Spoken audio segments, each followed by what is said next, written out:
शादी के 10 साल बाद भी मेरी कोई औलाद नहीं थी। मैंने अपने पति को दूसरी शादी के लिए मना लिया क्योंकि वो बहुत शराब पीने लग गए थे और रोज़ शराब पीकर कहता था कि क्या करना इतनी ज़मीन जायदाद का जब कोई वारिस ही नहीं है।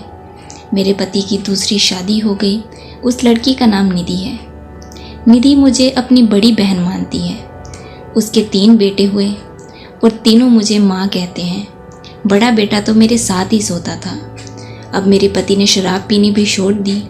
निधि ने इस हवेली का अकेलापन भी दूर किया और मेरा बांझपन भी। वो जब भी अपने बच्चों को डांटती या मारती वो मेरे पीछे छिप जाती। कोई मेरा हाथ पकड़ लेता तो कोई कसकर मेरे गले से लग जाता। शायद अपनी कोख के जाए भी इतना प्यार नहीं करते। मैं बहुत किस्मत वाली हूँ। मैंने ज़रूर पिछले जन्म में कुछ पुण्य किए होंगे। मेरी पीठ पीछे भी उसने मुझे कभी सौतन नहीं कहा। मैंने भी उसे हमेशा अपनी बहन ही समझा। जब भी मैं शहर जाती तो उसके लिए कुछ खरीद कर लाती जिससे मुझे बहुत खुशी मिलती। हमने तो पति को भी नहीं बांटा। कई बार वो मुझे शिकायत करती कि दीदी तुम्हारा पति मुझसे लड़ रहा था रात को। अगर मैं चली गई फिर मुझे मत कहना, उसे समझा ले। वैसे तो बहुत बड़ी दिल की है। अगर हमारा पति उसे कुछ कह देता तो इतनी परवाह नहीं करती। लेकिन मुझे ये सब देखकर बहुत बुरा लगता था। सर्दियों के मौसम में एक दिन हम दोनों धूप सेक रहे थे। तभी मैंने ऐसे ही बात कर दी कि आखिर मैंने तुम्हारे साथ किया तो गलत ही है निधि। क्या गलत किया? निधि ने कहा। माँ बाप तो गरीब थे, क्या पता किससे शादी करवा देते। यहाँ तो मैं बहुत खुश हूँ। वैसे भी गरीब बाप की बेटियाँ ज़्यादा सपने नहीं देखती, निधि ने कहा। ऐसे ही कई साल बीत गए, पता ही नहीं चला। अब बड़े बेटे की शादी करती।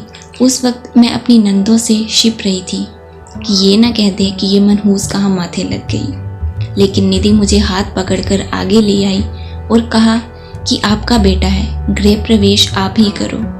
खुशी के मारे मेरे तो पैर ज़मीन पर नहीं लग रहे थे। अभी बेटे की शादी को 1 साल हो गया है। एक दिन निधि अचानक बेहोश होकर गिर गई। लड़के उसे फटाफट अस्पताल ले गए। डॉक्टर ने कहा कैंसर है, कुछ दिनों की मेहमान है। मुझे तो जैसे सदमा लग गया। मैंने भगवान से कहा कि उसने तुम्हारा क्या बिगाड़ा था। माँ बाप की गरीबी की वजह से खुद से 15 साल बड़े मर्द से शादी कर ली। कभी कोई शिकायत नहीं की और मुझ जैसी बांझ को भूल गए। उसकी जगह मुझे क्यों नहीं ले जाते? ये कैसा न्याय है तुम्हारा? अगर मौत बंदूक से निकली गोली हो तो मैं आगे आ जाऊं। मेरे पति जिन्होंने बेटे की शादी पर भी शराब नहीं पी थी, मैंने देखा कि वो बोतल खोलकर अपने कमरे में बैठे थे। कह रहे थे कि नींद नहीं आ रही। अगर औरत को नींद ना आए तो वो क्या करे? अब पहले की तरह मुस्कुराया नहीं जाता था।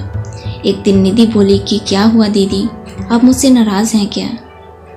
मेरे सब्र का बांध टूट गया और मैंने उसे कहा कि मैं आती हूँ। बाहर आकर ज़ोर ज़ोर से रोने लगी और फिर मेरा मन हल्का हुआ। अब मैं उसे कैसे बताऊँ कि उससे नाराज़ होकर मैं कहाँ जाऊँगी?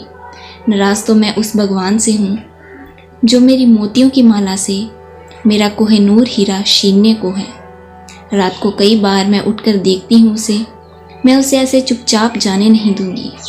ये सच है कि मरने वालों के साथ मरा नहीं जाता, लेकिन मैं उसे अपनी झोली में डालकर लाई थी और वो जाएगी भी तो मेरी झोली में ही। उम्मीद है कि ये दिल को छू लेने वाली कहानी आपको ज़रूर पसंद आई होगी। अगर कहानी अच्छी लगी तो वीडियो को लाइक करें और शेयर भी करें। ऐसी और कहानियाँ सुनने के लिए चैनल को सब्सक्राइब ज़रूर करें। धन्यवाद।